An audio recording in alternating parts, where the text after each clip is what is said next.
Xitoydan zakaz qilgan narsalarim kelibdi. Birgalikda raspakovka qilamiz.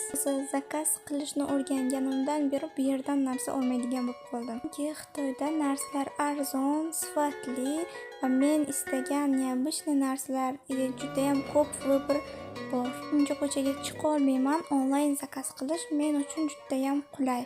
Shuning uchun ham men albatta Xitoy siz ham to'g'ri zakaz qilishni o'rganib olsangiz, albatta rasmlardagidek narsalarni qo'lga kiritishingiz mumkin. Ular Xitoy saytlari noto'g'ri, rasmdagidek kelmaydi, ожидание realность bo'ladi deydi.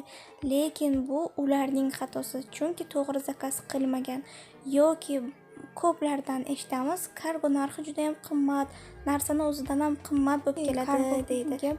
Pul berishadi, pochta puliga отдельно pul berishadi.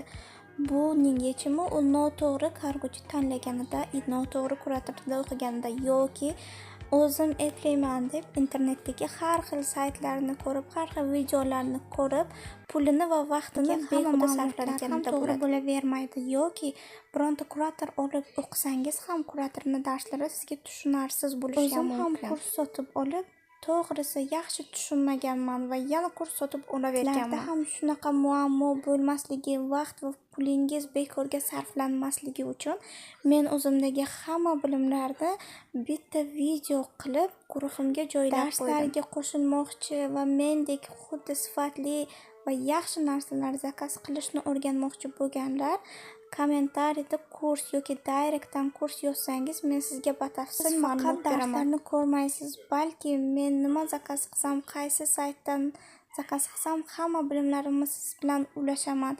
Hamma savollaringizga javob beraman. Har doim aloqada bo'laman va yangi darslaringizda ishlamoqchi va rivojlanmoqchi bo'lganlar albatta menga yozinglar. Arzon narxlarda chiroyli narsalarni yaxshi ko'ruvchi shopping egalari uchun